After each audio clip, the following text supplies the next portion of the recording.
Pendant 8 mois, l'homme que j'avais épousé m'a empoisonné tous les matins avec mon café. 8 mois où il me regardait boire le poison en souriant, en me caressant les cheveux, en m'appelant son amour, sa chérie, sa petite femme adorée. 8 mois où chaque gorgée de ce liquide amer me rapprochait de la mort, pendant que lui planifiait comment dépenser l'argent de ma maison une fois que je serais enterrée à côté d'Étienne au cimetière de la rue du Presbytère. J'avais 66 ans quand j'ai épousé Théodore Roussillon, ce beau jeune homme de 29 ans qui me faisait me sentir vivante pour la première fois depuis des décennies. Et j'ai failli mourir en croyant que c'était de l'amour. Mais ce n'était pas de l'amour, ma chérie. C'était un meurtre prémédité, lent et méthodique, orchestré par un prédateur qui avait déjà tué au moins 8 autres femmes, exactement comme moi. Je m'appelle Odette Moreau. J'ai aujourd'hui 79 ans et je vis toujours dans ma petite maison d'Aubigné-sur-Layon, ce village tranquille du Maine-et-Loire où tout le monde se connaît depuis des générations. Les gens me voient arroser mes géraniums sur ma terrasse, faire mes courses au marché le dimanche matin, échanger des politesses avec Madame Gisèle à la boulangerie. Ils me voient comme une vieille dame ordinaire, peut-être un peu solitaire, peut-être un peu fragile, mais sereine dans sa routine bien établie.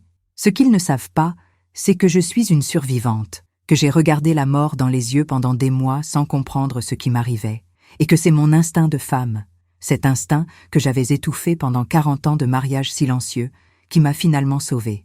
Je vais te raconter mon histoire. Pas pour qu'on me plaigne, non, je n'ai pas besoin de pitié. Je vais te la raconter parce que quelque part en France, peut-être même dans ton village, il y a une femme seule qui est en train de vivre ce que j'ai vécu. Une veuve, une divorcée, une femme qui se sent invisible et qui a tellement soif d'affection qu'elle ne voit pas les signes. Je vais te raconter comment j'ai été séduite, manipulée, empoisonnée et presque tuée. Comment j'ai découvert la vérité juste à temps. Et comment mon témoignage a permis d'arrêter un tueur en série qui ciblait les femmes âgées et solitaires, les transformant en victimes silencieuses dont personne ne questionnait la mort naturelle. Reste avec moi, ma belle. Cette histoire est dure, elle fait mal, elle révèle des vérités que nous préférerions ignorer. Mais si une seule femme, après m'avoir écoutée, reconnaît les signes et se sauve elle-même, alors chaque mot de cette confession aura eu un sens. Parce que l'amour véritable ne te rend pas plus faible. Il te rend plus forte. L'amour véritable ne t'isole pas, il t'ouvre au monde. Et si quelqu'un prétend t'aimer tout en t'enfermant dans un cocon de dépendance et de maladie, alors ce n'est pas de l'amour. C'est un piège mortel, déguisé en tendresse. Après 40 ans de mariage avec Étienne, j'ai découvert ce que signifiait vraiment respirer. Mon mari n'était pas un homme méchant, non. Il n'était pas violent, il ne buvait pas, il ramenait son salaire de la Syrie tous les mois. Mais il était comme ces meubles qu'on a depuis si longtemps qu'on ne les voit plus vraiment. Il rentrait, mangeait ce que je préparais, regardait la télévision, dormait à côté de moi sans me toucher, et recommençait le lendemain. Pendant 40 ans, j'ai été une ombre dans ma propre maison, une fonction plutôt qu'une femme. La cuisinière, la ménagère, la compagne silencieuse qui ne dérangeait pas. Quand Étienne est mort d'une crise cardiaque en 2012, je me souviens d'avoir pleuré à l'enterrement, bien sûr. On pleure toujours, même quand on enterre une vie qui n'a jamais vraiment été vécue. Mais quand je suis rentrée dans notre maison vide, dans ce qui était maintenant ma maison, j'ai senti quelque chose d'étrange monter en moi. Du soulagement, de la légèreté. Pour la première fois depuis mes 23 ans, je pouvais manger du sorvete au dîner si j'en avais envie. Je pouvais lire jusqu'à 3 heures du matin sans qu'on me reproche de gaspiller l'électricité. Je pouvais exister sans avoir à justifier chaque minute de mon existence. Les 3 premières années de veuvage ont été mes années de liberté. J'ai pris des cours d'aquarelle à la maison de retraite communale. J'ai commencé à cultiver des roses anciennes dans mon jardin, ces variétés parfumées qu'Étienne trouvait trop compliquées. J'ai même voyagé, prenant le car pour aller voir ma cousine Marceline à Nantes, osant passer 3 jours loin de chez moi sans demander la permission à personne. Mais la liberté, quand on a 65 ans et qu'on vit seul, a un goût amer que personne ne vous dit. Le silence de la maison devient lourd, le lit vide devient trop grand. Et cette partie de moi qui avait été endormie pendant 40 ans, cette partie qui voulait être touchée, regardée, désirée, s'est réveillée avec une faim dévorante. C'est cette faim qui m'a rendue vulnérable. Je le comprends maintenant, avec le recul et la sagesse douloureuse de l'expérience. À 66 ans, je me sentais vieille, inutile, invisible. Mes mains tremblaient légèrement quand je versais le thé. Un tremblement que j'attribuais à l'âge. Je me fatiguais plus vite qu'avant, ce qui me semblait normal pour une femme de mon âge. Mais au fond de moi, dans ce lieu secret où on ne ment jamais vraiment, je ne me sentais pas vieille. Je me sentais comme une femme qui n'avait jamais vraiment vécu son printemps et qui voyait l'automne arriver trop vite. Je voulais quelqu'un qui me regarde comme si j'étais importante. Quelqu'un qui me dise que j'étais belle, même avec mes cheveux gris et mes rides. Quelqu'un qui me fasse sentir que ma vie avait encore de la valeur. C'est dans cet état de faim émotionnelle, de solitude camouflée en sérénité, que je suis entrée dans la quincaillerie Bernard, ce matin d'avril 2016. J'avais besoin d'un nouveau sécateur pour mes rosiers. Une course ordinaire, banale, le genre de choses qu'on fait sans y penser. Mais ce jour-là, le destin ou le diable, je ne sais plus très bien lequel, avait placé quelqu'un derrière le comptoir. Un jeune homme que je n'avais jamais vu auparavant, avec des cheveux châtains qui brillaient sous les néons du magasin et des yeux d'un bleu si intense qu'il semblait lire directement dans votre âme. Quand il m'a souri et qu'il m'a appelée madame avec une voix douce et chaleureuse, j'ai senti mon cœur faire un petit bond ridicule dans ma poitrine. Et quand il m'a aidé à choisir le bon sécateur, ses doigts effleurant les miens pendant qu'il me montrait comment l'utiliser, j'ai senti une chaleur monter dans mon corps que je croyais éteint depuis des décennies. Ce que je ne savais pas, ce que je ne pouvais pas savoir à ce moment-là, c'est que cette chaleur, cette excitation, ce sentiment d'être enfin vu et désiré, était exactement ce qu'il cherchait. Ce jeune homme, Théodore Roussillon, ne travaillait pas vraiment à la quincaillerie. Il y faisait juste un remplacement temporaire, une couverture parfaite pour observer les femmes âgées du village, repérer celles qui étaient seules, celles qui avaient des maisons, celles qui mouraient de solitude derrière leur façade de respectabilité. Il ne m'avait pas remarqué par hasard. Il m'avait choisi, et j'étais en train de tomber, sans parachute, dans le piège qu'il avait soigneusement préparé. Théodore est revenu le lendemain. Il a frappé à ma porte en fin d'après-midi, tenant dans ses mains un petit pot de miel local qu'il avait, disait-il, acheté au marché. Il m'a expliqué qu'il avait remarqué mon adresse sur mon chèque la veille et qu'il avait pensé que j'apprécierais ce miel pour mes tisanes. Personne, tu comprends, personne ne m'avait fait ce genre d'attention depuis des années. J'ai senti mes joues devenir chaudes, comme une adolescente, et je l'ai invité à entrer pour un café. C'était innocent, me disais-je. Juste un jeune homme poli qui faisait un geste gentil envers une vieille dame. Mais la façon dont il regardait ma maison, mes meubles, mes photos de famille accrochées au mur, j'aurais dû le remarquer. La façon dont ses yeux s'attardaient sur le buffet ancien que ma mère m'avait légué, sur le tableau au-dessus de la cheminée, sur les détails qui trahissaient une certaine aisance. J'aurais dû voir qu'il ne me regardait pas vraiment moi, mais ce que je possédais. Mais j'étais aveuglée par le simple fait qu'un bel homme, un homme jeune et plein de vie, s'intéressait à ce que je disais. Quand je lui parlais de mes rosiers, il écoutait comme si c'était la chose la plus fascinante du monde. Quand je mentionnais mes années difficiles avec Étienne, il posait sa main sur la mienne et me disait que je méritais tellement mieux. Les visites sont devenues quotidiennes. Théodore passait après son travail, m'aidait à porter mes courses, réparait la gouttière qui fuyait, tondait la pelouse que je n'arrivais plus à entretenir seule. Il me racontait son histoire, une histoire triste et touchante que je gobais avec la naïveté d'une femme affamée d'affection. Il venait de Mur-de-Barré, dans l'Aveyron, où il avait perdu sa mère jeune et où son père alcoolique l'avait chassé à 18 ans. Il avait voyagé, travaillé dans différents endroits, cherchant toujours une stabilité qu'il n'avait jamais connue. Et maintenant, me disait-il en me regardant avec ses yeux bleus qui me faisaient fondre, il avait l'impression d'avoir enfin trouvé un foyer, avec moi. Un soir de juin, alors que nous étions assis dans mon jardin à regarder le soleil se coucher derrière les vignes, Théodore m'a embrassé. C'était un baiser doux, hésitant, comme s'il avait peur de me brusquer. J'avais 66 ans et je n'avais pas été embrassée avec tendresse depuis jamais en fait. Étienne m'embrassait par devoir conjugal, pas par désir. Mais Théodore m'embrassait comme si j'étais précieuse, comme si j'étais désirable malgré mes rides et mes cheveux gris.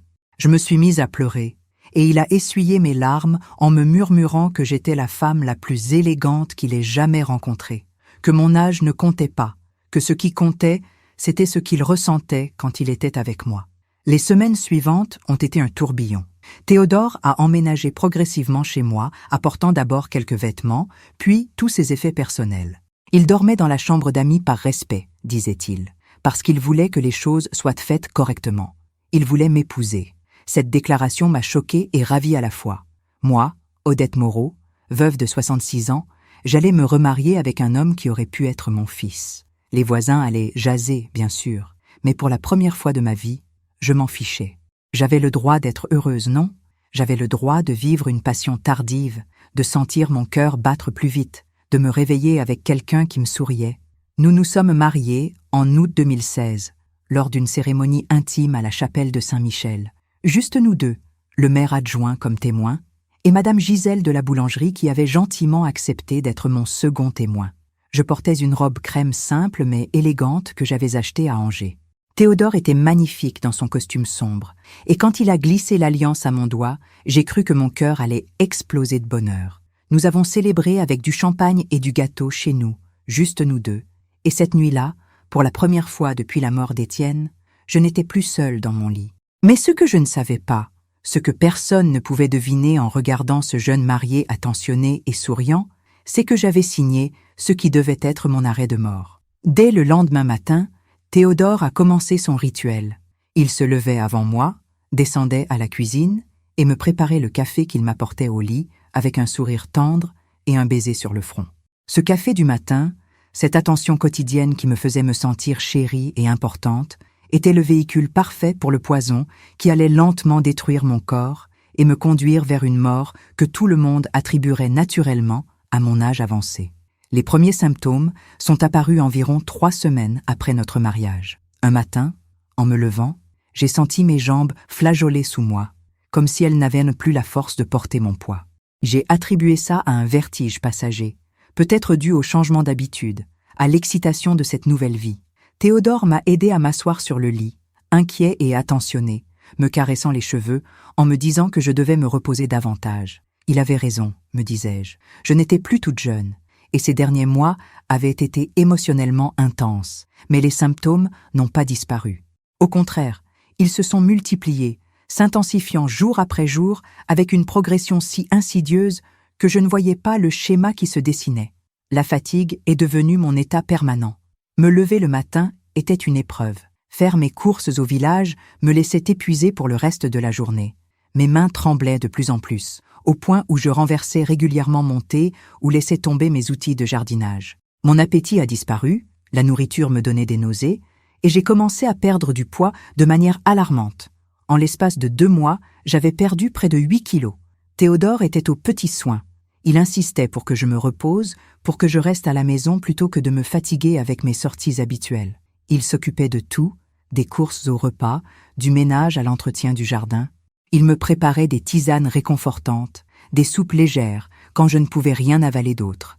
Et chaque matin, sans faute, il m'apportait mon café au lit avec ce sourire aimant et ce baiser sur le front. Je buvais ce café avec gratitude, touché par sa dévotion, ne remarquant pas ou choisissant d'ignorer le goût légèrement amer et métallique qui s'attardait sur ma langue après chaque gorgée. C'est lors d'une visite chez le docteur Antoine Lefebvre, mon médecin depuis 30 ans, que j'ai commencé à ressentir une inquiétude vague mais persistante. Le docteur était préoccupé par mes symptômes. Il a fait des analyses de sang complètes, cherchant des signes de diabète, de problèmes thyroïdiens, d'anémie. Les résultats sont revenus avec des anomalies qu'il ne comprenait pas.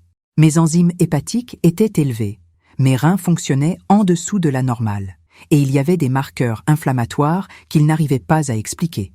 Il m'a prescrit des vitamines, du fer, me recommandant de mieux m'alimenter et de faire attention à mon hydratation.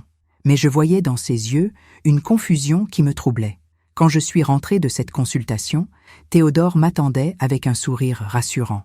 Il m'a dit que les médecins s'inquiétaient toujours trop, que c'était probablement juste le stress du changement de vie, l'adaptation à notre mariage.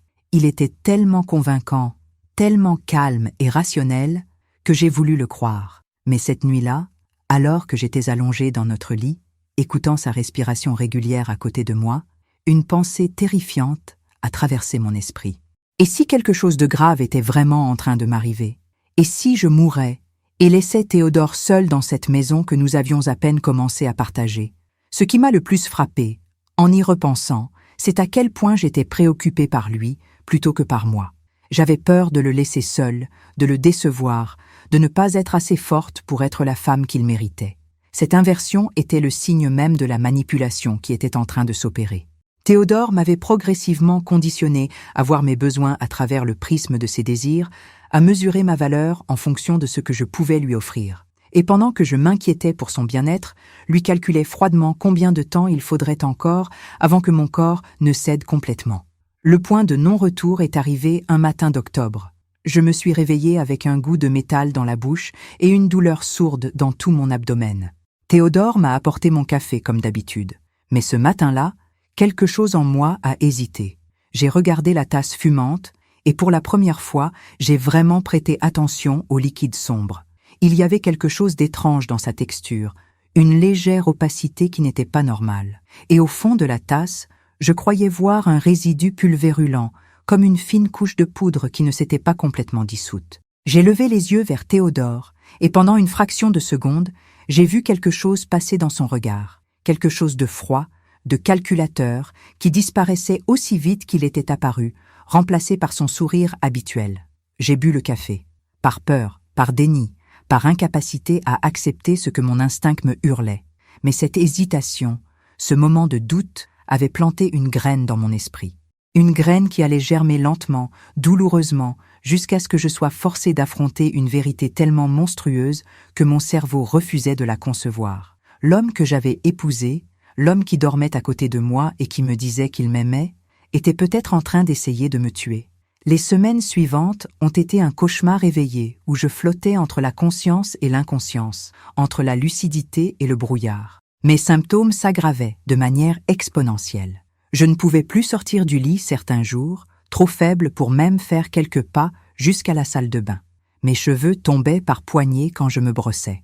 Ma peau prenait une teinte grisâtre, comme si la vie se retirait lentement de mon corps. Je vomissais souvent, des nausées violentes qui me laissaient tremblante et en sueur. Théodore appelait le docteur Lefebvre, qui venait faire des visites à domicile, perplexe devant ma détérioration rapide. Mais c'est dans mon isolement progressif que la véritable terreur s'est installée. Théodore, toujours sous prétexte de me protéger et de me permettre de me reposer, avait commencé à filtrer mes contacts avec l'extérieur. Quand Madame Gisèle de la boulangerie appelait pour prendre de mes nouvelles, il répondait que je dormais, que j'étais trop fatiguée pour parler. Quand ma cousine Marceline voulait me rendre visite, il expliquait gentiment que le médecin recommandait le calme absolu, pas de visite pour l'instant. Même mes sorties à l'église du dimanche, cette routine que j'avais maintenue pendant 50 ans, avait cessé. J'étais trop malade, disait-il. Il valait mieux que je reste au lit. Je me souviens d'un après-midi particulièrement terrible, fin novembre, où j'ai pris conscience de l'ampleur de ma prison. J'avais réussi à me traîner jusqu'à la fenêtre de ma chambre et je regardais le village en contrebas, les gens qui marchaient tranquillement dans les rues. Madame Gisèle qui arrangeait sa vitrine, le facteur qui faisait sa tournée. J'étais là, dans ma propre maison, et je me sentais aussi loin de ce monde normal que si j'étais sur une autre planète. Les larmes coulaient sur mes joues, et je me demandais si j'allais mourir sans que personne ne remarque que quelque chose n'allait vraiment pas, sans que personne ne questionne cette maladie mystérieuse qui me dévorait de l'intérieur. C'est ce jour-là que Théodore a fait son premier faux pas. Je l'ai entendu parler au téléphone dans le salon, pensant que j'étais endormie dans ma chambre. Mais j'étais réveillée, et même si ma tête était brumeuse, j'ai saisi des fragments de conversation qui m'ont glacé le sang. Il parlait de moi, de ma maison, de sa valeur estimée. Il mentionnait un notaire, un testament, la nécessité d'accélérer les choses parce que ça prenait trop de temps. Sa voix n'avait plus rien de la douceur qu'il utilisait avec moi. Elle était froide, business, impatiente. Et puis il a prononcé un prénom que je ne connaissais pas, Margot. Il lui disait qu'elle avait eu raison sur la dosage, que cette fois-ci ça fonctionnait mieux qu'avec les autres. Les autres. Ce mot a résonné dans ma tête comme une alarme hurlante. Les autres. Il y avait eu d'autres femmes avant moi.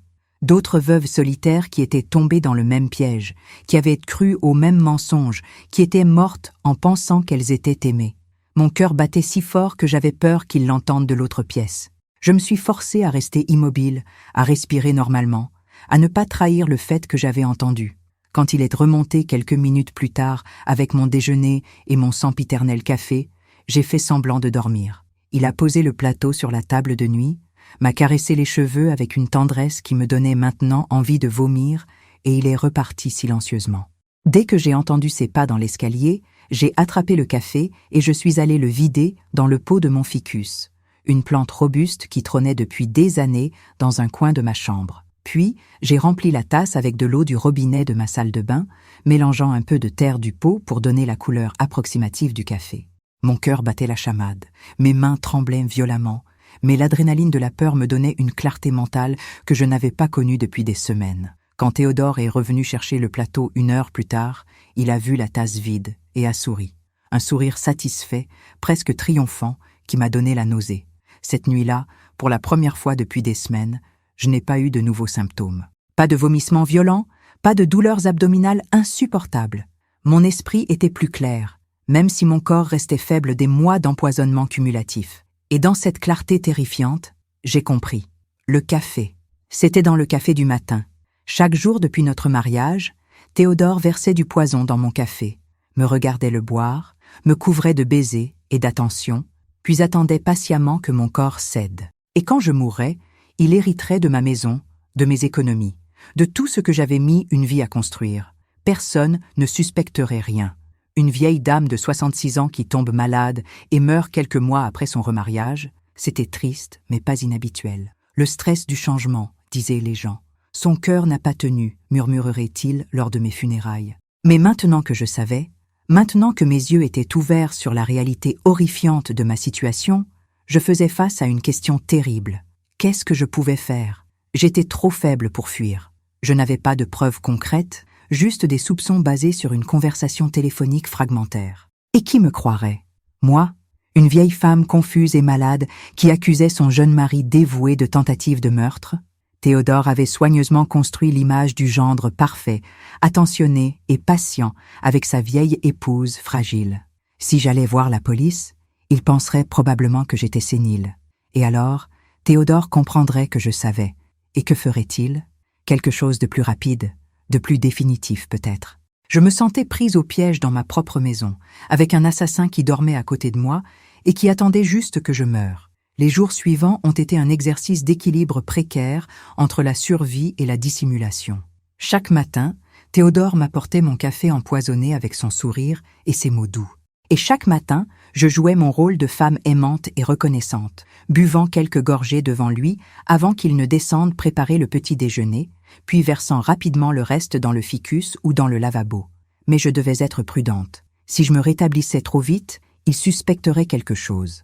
Alors je continuais à jouer la malade, restant au lit la plupart du temps, feignant la faiblesse et la confusion.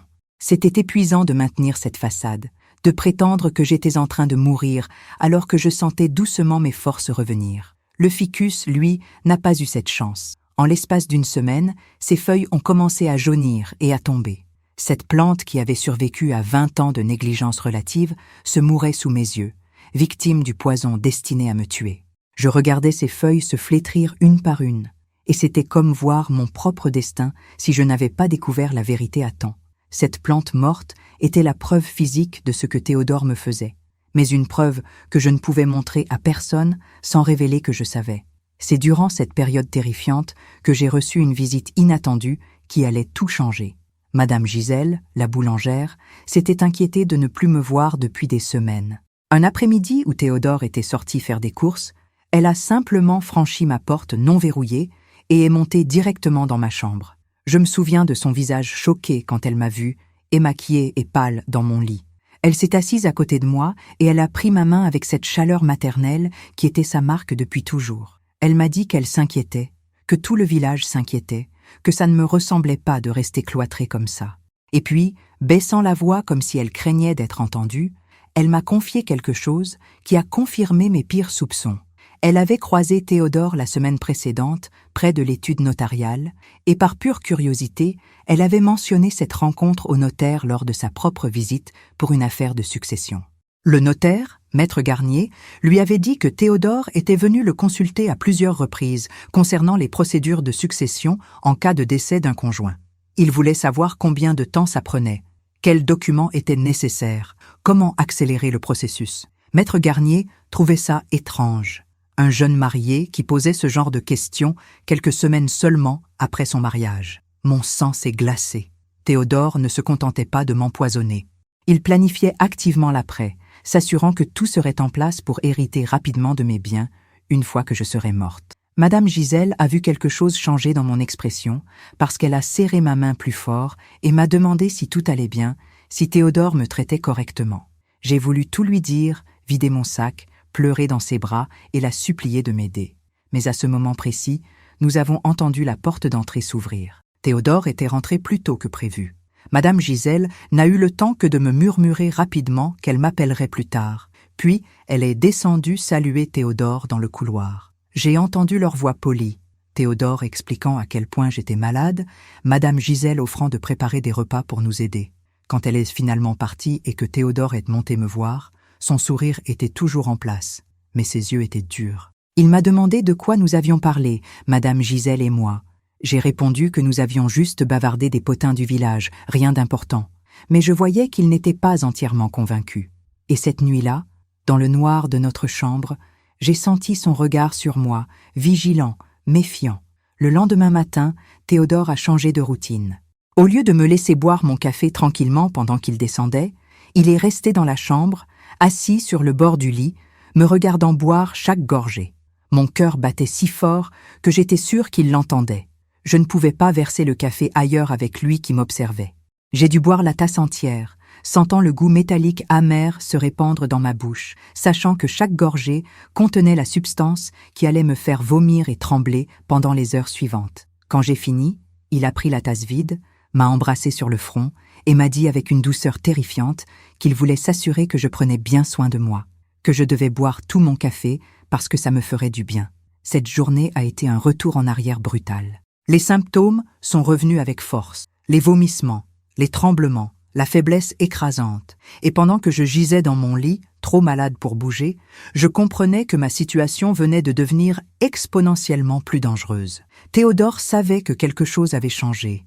Il ne me faisait plus confiance. Et un prédateur qui sent que sa proie essaie de s'échapper devient encore plus dangereux.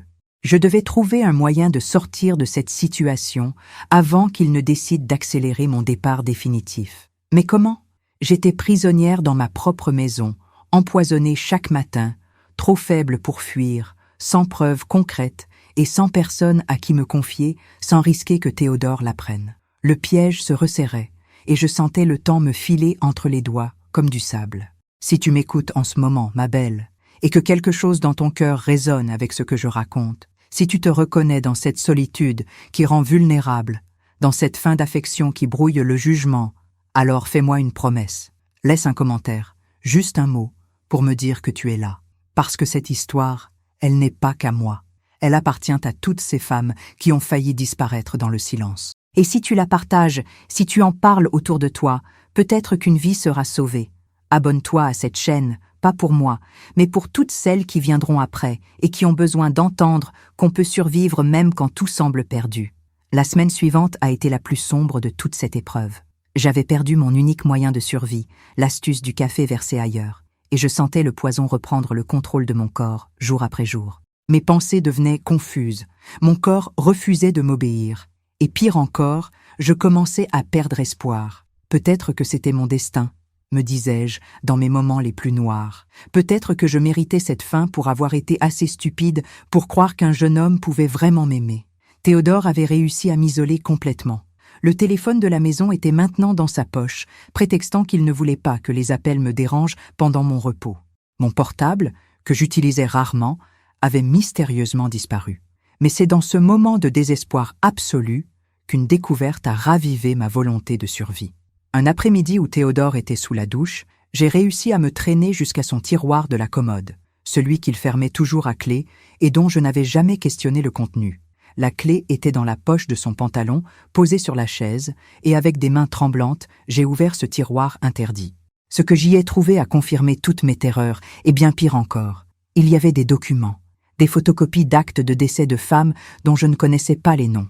8 femmes, âgées de 62 à 73 ans, toutes décédées entre 2010 et 2016 dans différentes régions de France. À côté de chaque acte de décès, il y avait des photos de ces femmes avec un homme que je reconnaissais, Théodore. Mais dans certaines photos, il avait les cheveux plus foncés, ou une barbe, ou des lunettes. Il changeait son apparence, mais c'était indéniablement lui. Et dans un petit carnet, écrit de sa main, il y avait des notes, des détails sur chaque femme, leur situation financière, la valeur de leur maison, l'absence de famille proche, des calculs froids et méthodiques du rendement de chaque meurtre. Ma main tremblait tellement que j'ai failli laisser tomber le carnet. J'étais face à la preuve irréfutable que j'avais épousé un tueur en série. Un homme qui ciblait systématiquement les veuves âgées et solitaires, les séduisait, les épousait, puis les empoisonnait lentement pour hériter de leurs biens. 8 femmes avant moi, 8 vies éteintes, 8 familles qui avaient pleuré leur mère, leur tante, leur grand-mère, sans jamais se douter qu'elles avaient été assassinées. Et j'allais être la 9e si je ne trouvais pas un moyen de m'échapper. Mais il y avait autre chose dans ce tiroir. Un petit flacon de verre ambré, sans étiquette, rempli d'une poudre blanche, le poison. C'était là, à quelques centimètres de moi, la substance qui me tuait à petit feu depuis des mois. J'ai regardé ce flacon avec une fascination horrifiée, me demandant combien de femmes étaient mortes à cause de son contenu. J'ai entendu l'eau de la douche s'arrêter. Théodore allait sortir dans quelques minutes. Avec un geste désespéré, j'ai pris mon téléphone portable qui était caché sous ses affaires, j'ai remis tout en place exactement comme c'était, refermé le tiroir à clé, et je me suis traîné jusqu'à ma chambre aussi vite que mes jambes tremblantes me le permettaient. Mon téléphone avait encore 10% de batterie. Je l'ai caché sous mon matelas, le cœur battant si fort que j'avais peur de m'évanouir. Quand Théodore est entré dans la chambre quelques minutes plus tard, j'avais les yeux fermés, feignant le sommeil, mais mon esprit était en ébullition. J'avais maintenant une preuve, ou du moins je savais où elle se trouvait. Mais comment utiliser cette information? Je ne pouvais pas appeler la police avec Théodore dans la maison. Il entendrait tout. Et même si je réussissais à les alerter, combien de temps faudrait-il avant qu'ils arrivent? Assez de temps pour que Théodore comprenne ce qui se passait et fasse quelque chose de définitif? Le soir même, alors que nous étions à table pour le dîner que Théodore avait préparé et que je pouvais à peine avaler, il a abordé un sujet qui m'a glacé le sang. Il a dit, avec ce ton faussement décontracté qu'il utilisait quand il mentait, que le docteur Lefebvre lui avait suggéré qu'il serait peut-être bon de me faire hospitaliser, que mes symptômes s'aggravaient malgré tous les traitements, que l'hôpital aurait de meilleurs équipements pour comprendre ce qui n'allait pas. Il a dit ça en me regardant droit dans les yeux, et j'ai vu le calcul derrière ses paroles. Si j'étais hospitalisée, il pourrait dire aux médecins que j'étais confuse, peut-être même démente. Il pourrait discréditer à l'avance tout ce que je pourrais révéler. Et dans un hôpital, entouré d'étrangers, encore plus isolés et vulnérables, qui sait ce qu'il pourrait faire? J'ai dit que je ne voulais pas aller à l'hôpital, que je préférais rester à la maison, dans mon lit, dans mon environnement familier. Théodore n'a pas insisté ce soir-là, mais je voyais qu'il réfléchissait, qu'il recalculait ses plans. Et dans la nuit, quand il s'est levé pour aller aux toilettes, j'ai entendu sa voix basse dans le couloir. Il était encore au téléphone avec cette Margot mystérieuse. Il lui disait que ça prenait trop de temps, que je résistais plus longtemps que les autres, qu'il allait peut-être devoir passer au plan B. Le plan B. Ces mots ont résonné dans ma tête comme une sentence de mort imminente. Qu'est-ce que le plan B? Une dose massive d'un coup? Un accident arrangé? Un oreiller sur mon visage pendant que je dormais?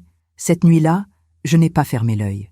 Je restais allongé dans le noir, tous mes sens en alerte, surveillant la respiration de Théodore à côté de moi, me demandant si ce serait cette nuit qu'il agirait. Au petit matin, épuisé et terrifié, j'ai pris une décision. Je devais agir. Je ne pouvais plus attendre passivement que quelqu'un me sauve ou que Théodore décide de mon sort. J'avais mon téléphone caché sous le matelas.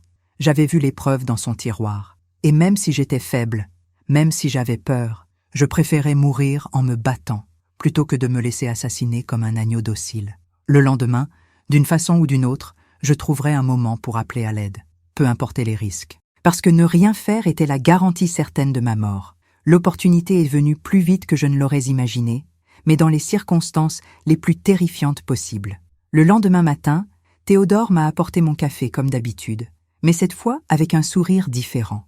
Un sourire qui n'atteignait pas ses yeux, un sourire qui ressemblait plus à un rictus. Il s'est assis sur le bord du lit et il m'a regardé boire, comme il le faisait depuis qu'il avait compris que je savais quelque chose. Mais ce matin-là, le café avait un goût encore plus amer que d'habitude, presque insupportable. J'ai dû me forcer à avaler chaque gorgée sous son regard vigilant, sentant mon estomac se révolter, avant même que le liquide ne l'atteigne. Quand j'ai fini, Théodore a pris la tasse vide et il m'a dit qu'il devait sortir pour quelques heures, qu'il avait des affaires à régler en ville, à Angers, et qu'il ne serait pas de retour avant le soir. Il a dit ça avec une désinvolture étudiée, mais je voyais la tension dans ses épaules, l'anticipation dans ses yeux. Il s'attendait à ce que cette dose soit la dernière, à ce qu'il rentre et me trouve morte dans notre lit, victime apparente de ma mystérieuse maladie. Mon corps a été parcouru d'une vague de terreur glaciale. C'était maintenant ou jamais. Dès que j'ai entendu sa voiture partir, j'ai sorti mon téléphone de sous le matelas, avec des mains qui tremblaient si violemment que j'ai failli le laisser tomber. La batterie était à 5%. Je n'avais qu'un appel à faire, et il devait être le bon. J'ai composé le numéro du docteur Lefebvre, priant pour qu'il réponde, priant pour qu'il me croie.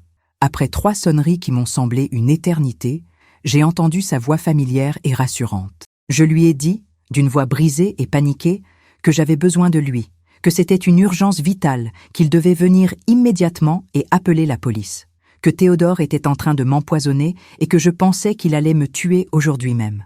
Il y a eu un silence au bout du fil, un silence terrible où j'ai cru qu'il allait raccrocher, qu'il allait penser que j'étais devenue folle.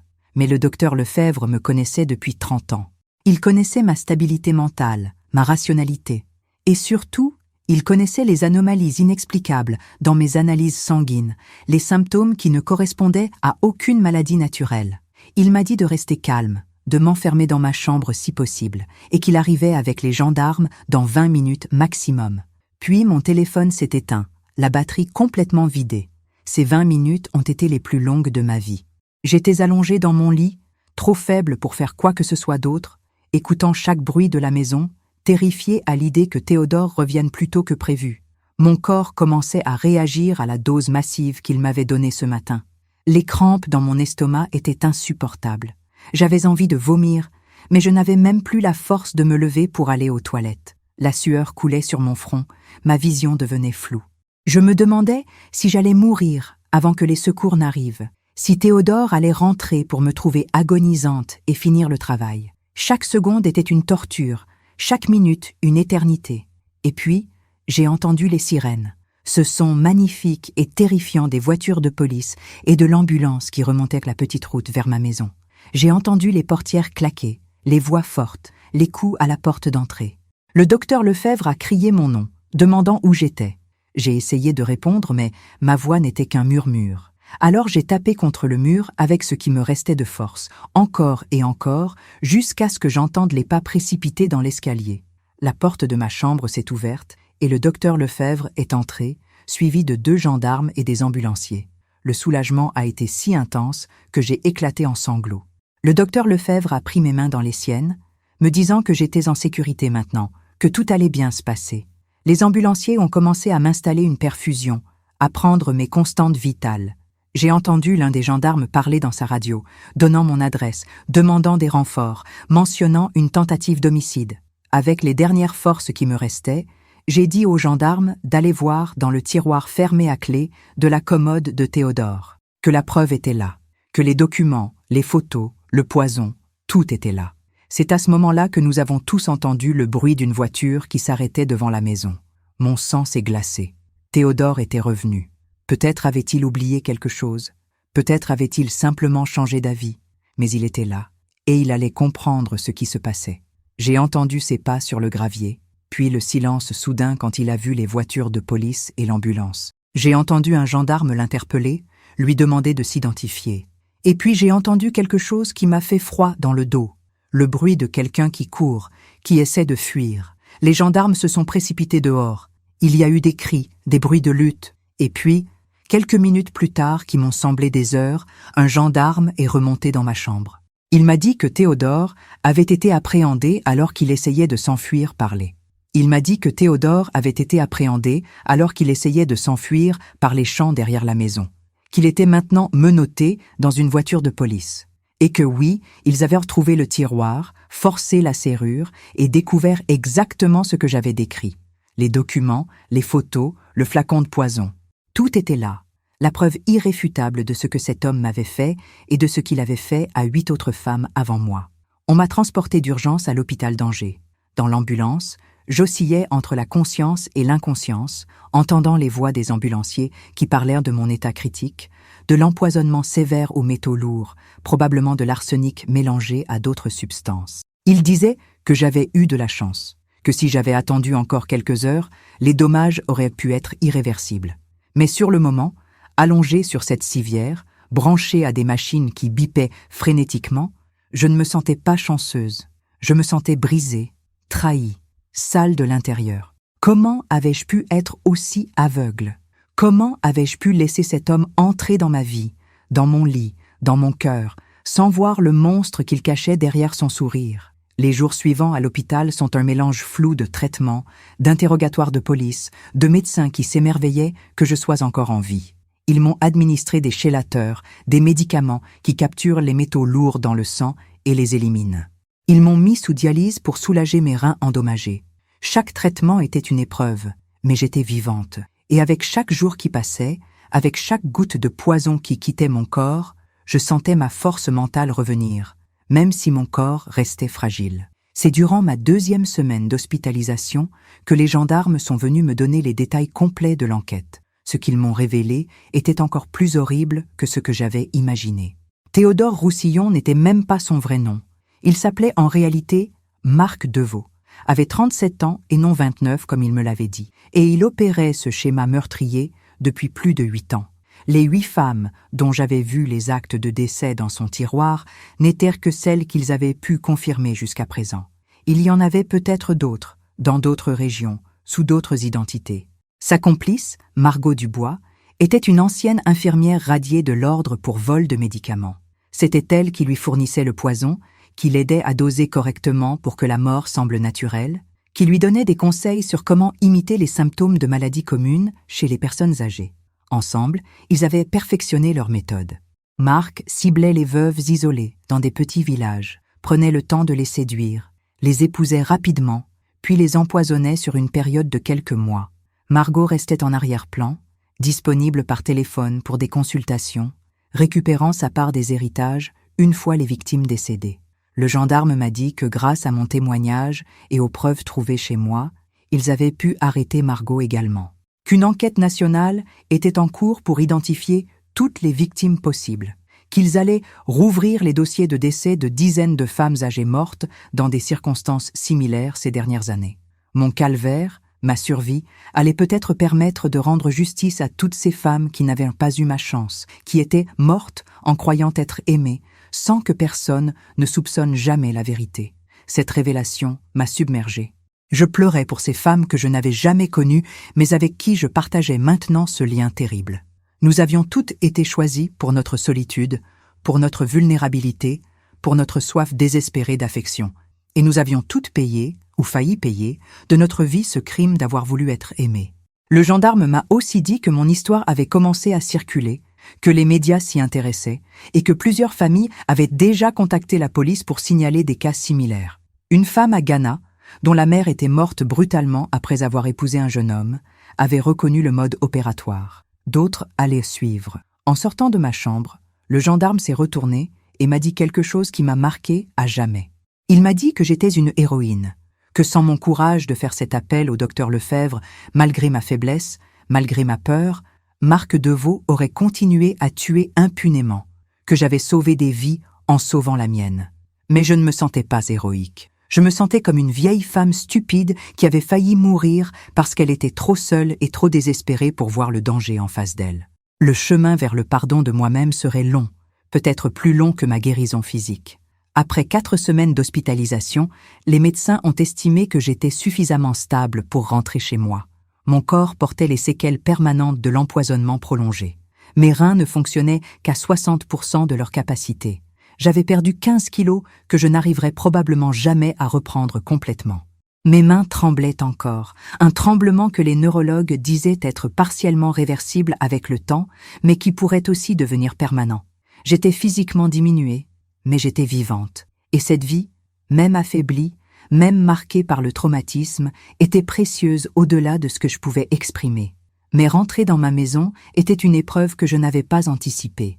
Chaque pièce portait la marque de Théodore, ou plutôt de Marc. Le salon où il s'asseyait pour regarder la télévision en caressant mes cheveux. La cuisine où il préparait le café empoisonné chaque matin. Notre chambre où il dormait à côté de moi, attendant patiemment que je meure. J'ai passé ma première nuit de retour sur le canapé du salon, incapable de monter dans cette chambre qui était devenue le théâtre de ma presque mort. Madame Gisèle, qui avait été mon ange gardien pendant toute cette épreuve, m'a proposé de venir habiter chez elle quelque temps, mais j'ai refusé. Cette maison était à moi. C'était ma vie, mes souvenirs, mon refuge avant que Marc n'en fasse une prison. Je ne le laisserai pas me voler ça aussi. Les préparatifs du procès ont commencé. Les avocats de l'accusation m'ont contacté, m'expliquant que mon témoignage serait crucial. Marc Deveau et Margot Dubois niaient tout, malgré les preuves accablantes. Ils prétendaient que les documents dans le tiroir avaient été placés là par quelqu'un d'autre, que le poison n'était pas à eux, que tout ça était un malentendu monumental. Leur stratégie de défense était de me présenter comme une vieille femme confuse et paranoïaque, peut-être souffrant de démence précoce, qui avait inventé toute cette histoire par jalousie ou par dépit. Ils allaient essayer de me détruire devant un tribunal, de faire de moi la coupable plutôt que la victime. L'avocat de l'accusation, Maître Beaumont, un homme dans la cinquantaine avec des yeux perçants et une voix ferme, m'a expliqué ce qui m'attendait. L'interrogatoire de la défense serait brutal. Ils allaient questionner mon jugement, ma santé mentale, mes motivations pour épouser un homme si jeune. Ils allaient insinuer que peut-être j'avais essayé de le manipuler, de l'acheter avec ma maison et mon argent, et que quand ça n'avait pas marché, j'avais inventé cette histoire d'empoisonnement. Ils allaient me faire passer pour une vieille folle obsédée qui avait gâché la vie d'un innocent jeune homme. Et je devais être prête à affronter tout ça, à tenir bon, à dire ma vérité même quand on essaierait de la déformer. J'ai eu peur. Une peur viscérale, de me retrouver face à Marc dans ce tribunal, de devoir revivre tout ce calvaire devant des étrangers qui me jugeraient, de voir son visage, d'entendre sa voix. Mais Maître Beaumont m'a dit quelque chose qui a changé ma perspective. Il m'a dit que les familles des 8 autres victimes confirmées comptaient sur moi, que je serais leur voix, puisque leur mère, leur sœur, leur tante ne pouvaient plus parler. Que mon témoignage ne servirait pas seulement à obtenir justice pour moi, mais pour toutes ces femmes qui étaient mortes dans le silence et l'ignorance, et que si je me taisais maintenant, si je laissais la peur me paralyser, Marc et Margot pourraient peut-être s'en sortir avec des peines réduites, peut-être même être libérés un jour pour recommencer. Cette responsabilité était écrasante. Je n'étais qu'une vieille femme de 67 ans maintenant, fragile et traumatisée. Comment pouvais-je porter le poids de toutes ces vies sur mes épaules? Mais en même temps, je comprenais que je n'avais pas le choix, pas moralement. Pas si je voulais que la survie ait un sens. Si j'avais survécu alors que 8 autres femmes étaient mortes, c'était peut-être pour cette raison précise. Pour être celle qui raconterait, qui témoignerait, qui briserait le silence et empêcherait que d'autres vies ne soient volées par ces prédateurs. Les mois précédant le procès ont été une période de préparation intense. Maître Beaumont me faisait répéter mon témoignage encore et encore, me préparant aux questions pièges de la défense, m'entraînant à garder mon calme, même quand on essaierait de me provoquer. J'ai rencontré certaines des familles et des victimes. Des fils et des filles qui avaient perdu leur mère, qui ne comprenaient pas comment une femme en bonne santé pouvait tomber malade et mourir si rapidement. Des nièces qui se rappelaient comment leur tante avait soudainement épousé un jeune homme charmant et était morte quelques mois plus tard. Chacune de ces rencontres renforçait ma résolution. Ces gens méritaient de savoir la vérité.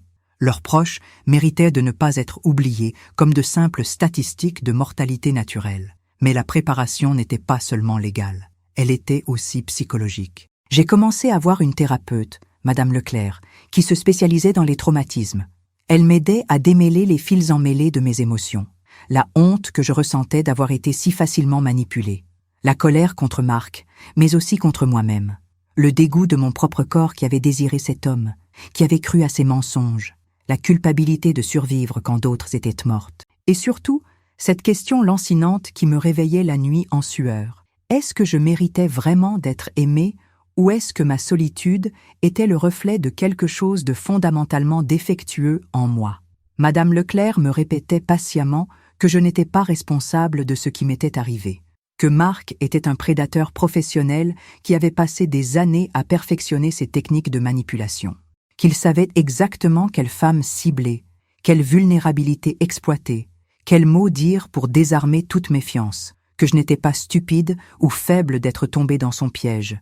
J'étais simplement humaine, avec des besoins humains d'affection et de connexion. Et ces besoins, loin d'être une faiblesse, étaient ce qui nous rendait capables d'aimer vraiment quand nous trouvions les bonnes personnes. Un soir, environ 2 mois avant le procès, j'ai fait quelque chose que je n'avais pas fait depuis mon retour à la maison. Je suis montée dans ma chambre, celle que j'avais partagée avec Marc pendant ces 8 mois d'horreur. J'ai ouvert les fenêtres en grand, laissant l'air frais de novembre chasser les fantômes qui s'y attardaient. J'ai changé les draps, les rideaux, réarrangé les meubles.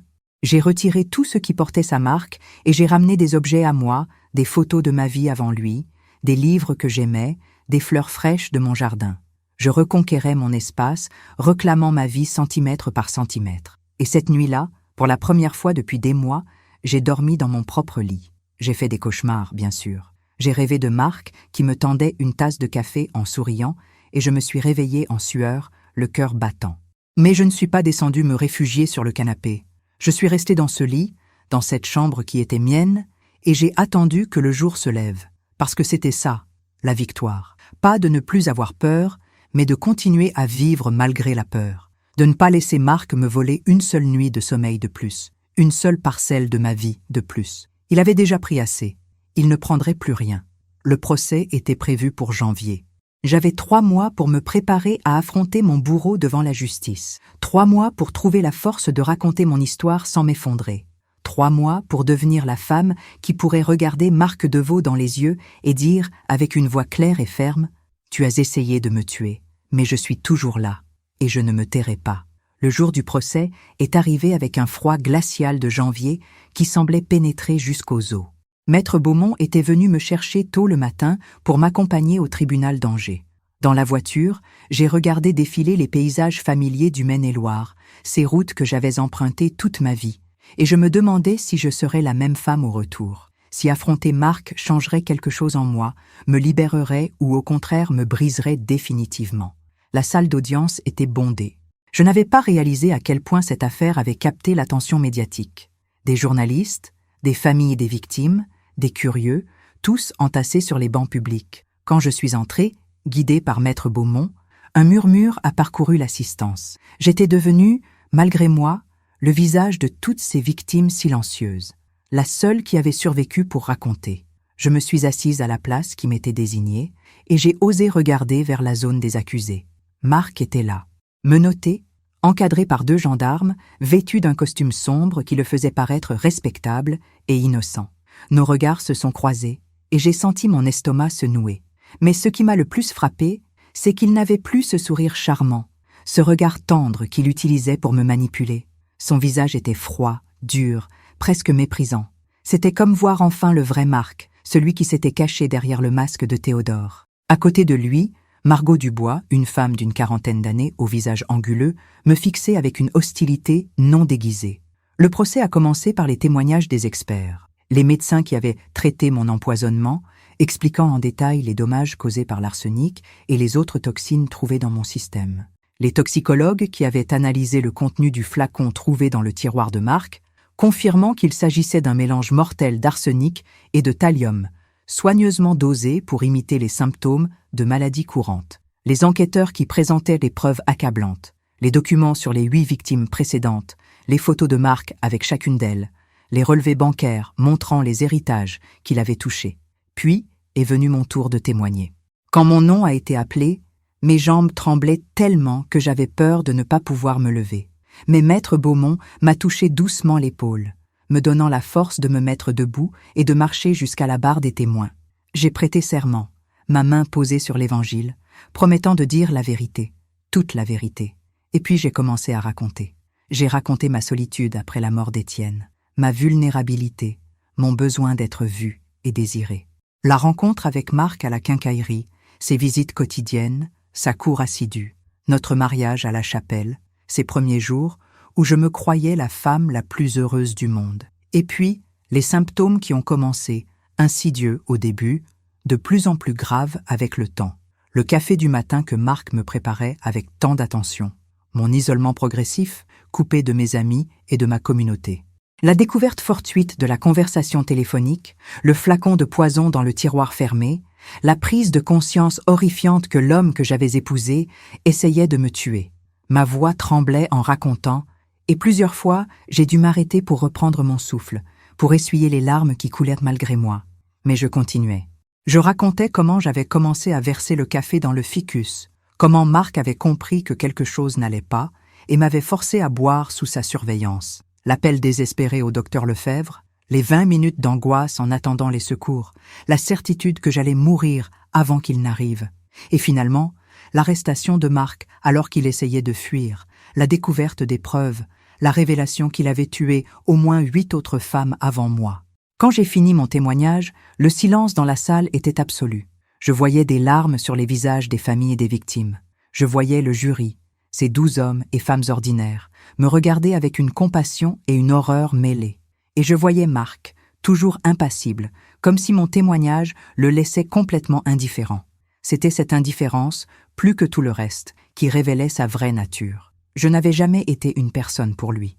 J'avais été une cible, un moyen pour arriver à une fin, aussi insignifiante qu'un insecte qu'on écrase sans y penser. Puis est venu l'interrogatoire de la défense. L'avocat de Marc, Maître Durand, un homme mince au regard froid, s'est levé avec un sourire qui m'a immédiatement mise mal à l'aise.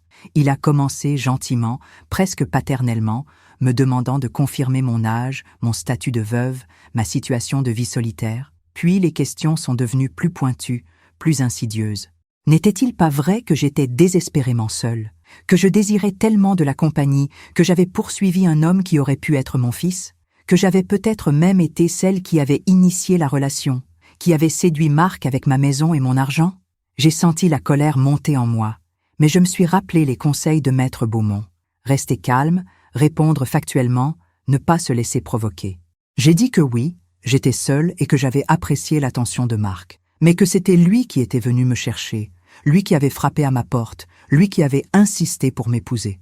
L'avocat a alors suggéré que peut-être, quand j'avais réalisé que Marc ne m'aimait pas vraiment, que notre différence d'âge était trop grande, j'avais inventé toute cette histoire d'empoisonnement par dépit ou par jalousie. C'est à ce moment-là que quelque chose en moi s'est brisé. Pas dans le sens de la défaite, mais dans le sens de la libération.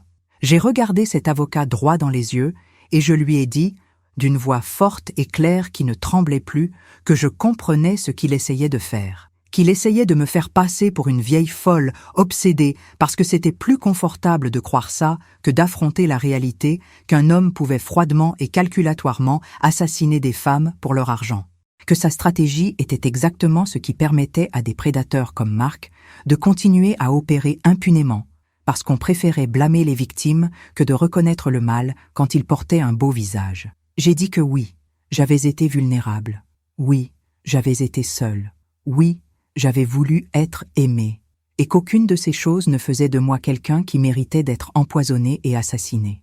Que mes besoins émotionnels étaient humains et légitimes, et qu'exploiter ces besoins pour tuer était un acte monstrueux qui ne pouvait être excusé ou minimisé. J'ai dit que je refusais d'avoir honte de ma solitude, de mon âge, de mon désir de compagnie. La seule personne dans cette salle qui devrait avoir honte, c'était Marc Deveau, qui avait transformé ce besoin humain universel d'amour en une arme pour tuer.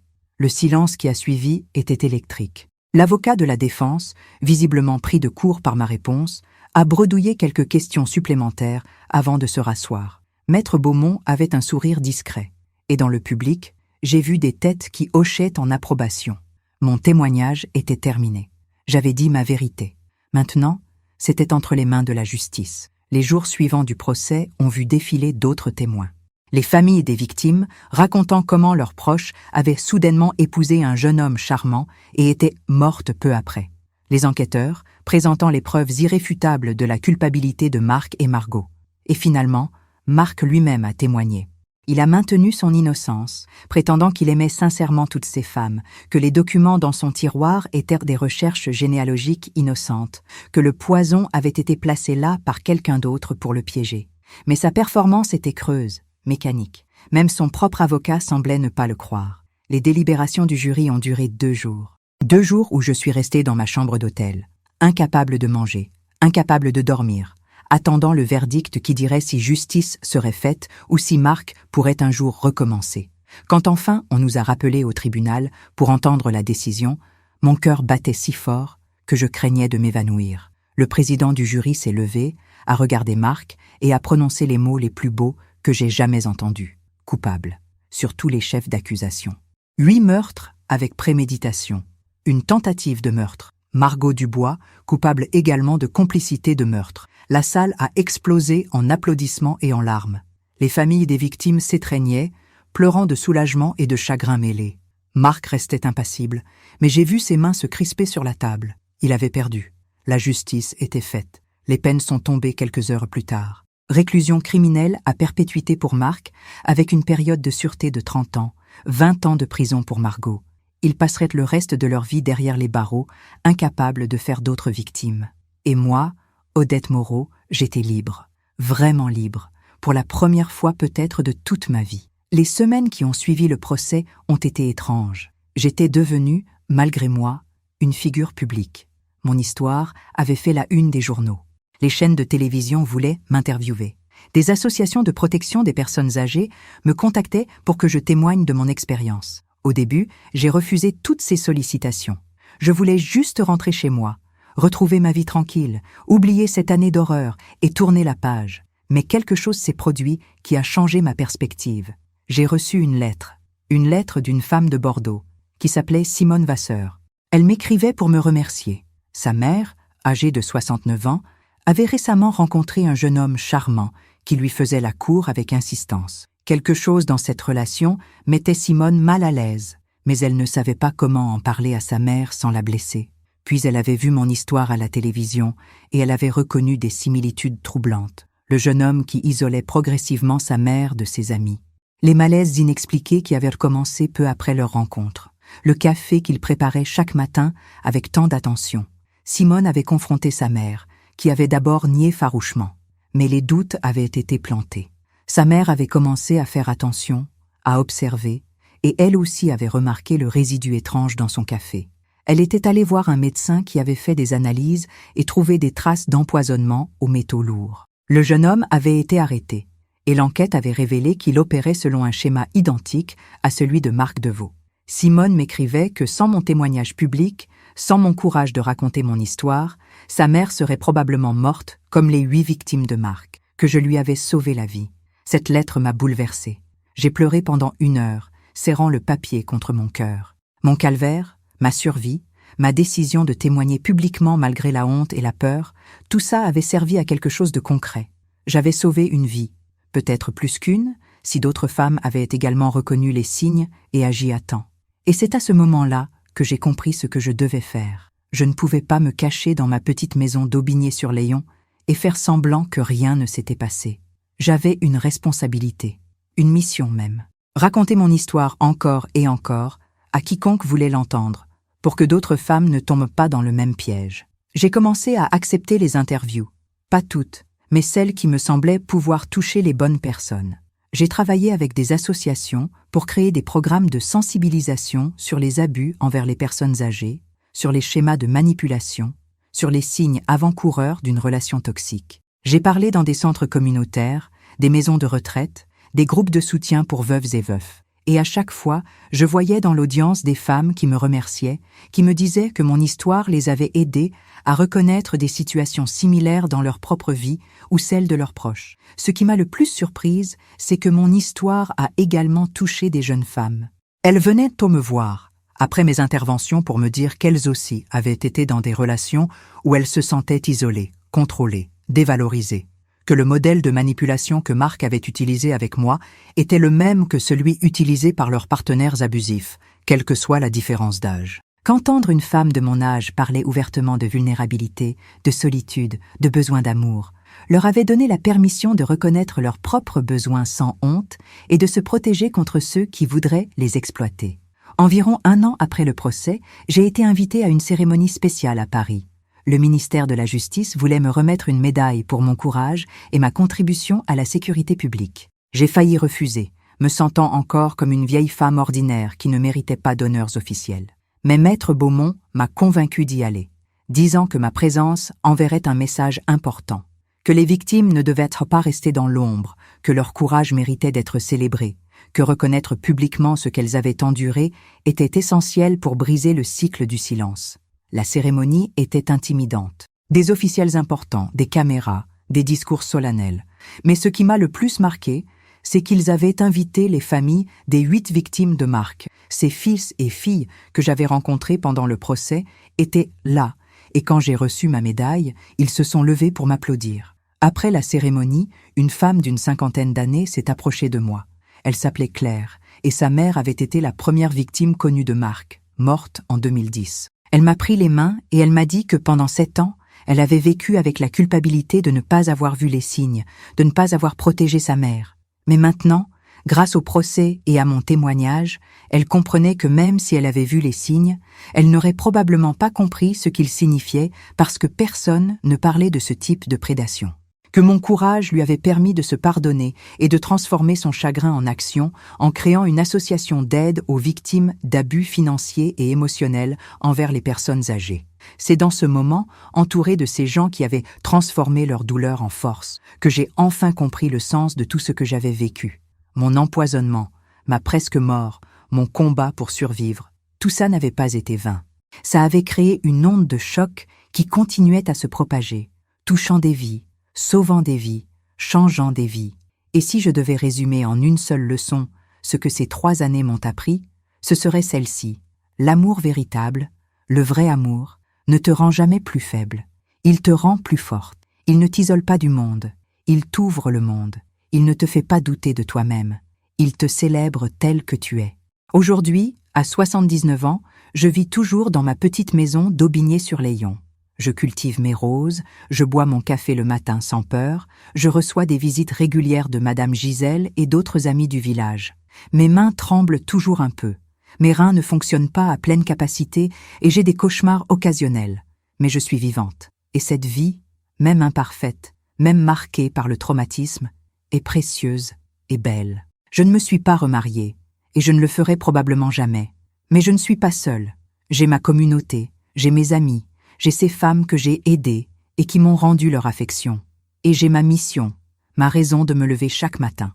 Raconter mon histoire pour que d'autres ne vivent pas la mienne. Si tu m'as écouté jusqu'ici, ma chérie, je veux te dire une chose. Si tu es seule, si tu as peur de vieillir dans la solitude, si tu désires désespérément être aimé, sache que ces sentiments sont normaux et humains.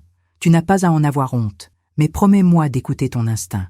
Si quelque chose te semble étrange, si quelqu'un t'isole de tes amis, si une relation te rend plus faible plutôt que plus forte, écoute cette petite voix intérieure qui te dit que quelque chose ne va pas. Parce que cette voix, c'est ta survie qui parle. Et elle mérite d'être entendue. Abonne-toi à cette chaîne si mon histoire t'a touché. Pas pour me suivre moi, mais pour suivre d'autres histoires comme la mienne. D'autres témoignages de survie et de courage. Parce qu'ensemble, en brisant le silence, en refusant d'avoir honte de nos besoins et de nos vulnérabilités, nous créons un monde où les prédateurs ne peuvent plus opérer dans l'ombre. Un monde où les femmes de tous âges savent qu'elles méritent d'être aimées pour qui elles sont, pas pour ce qu'elles possèdent. Un monde où personne ne meurt seul et empoisonné en croyant que c'était de l'amour. Je suis Odette Moreau. J'ai 79 ans. J'ai survécu à un tueur en série qui a essayé de m'assassiner pendant 8 mois. Et je suis ici, aujourd'hui, sur cette terrasse où mes géraniums fleurissent, pour te dire que tu n'es jamais trop vieille pour te battre, jamais trop seule pour avoir de la valeur, jamais trop faible pour survivre. Tant que ton cœur bat, tant que tu peux raconter ton histoire, tu es vivante. Et la vie, ma belle, la vie vaut toujours la peine d'être vécue et défendue. Merci de m'avoir écouté. Prends soin de toi. Et surtout, prends soin de ton instinct. C'est le gardien le plus fidèle que tu auras jamais.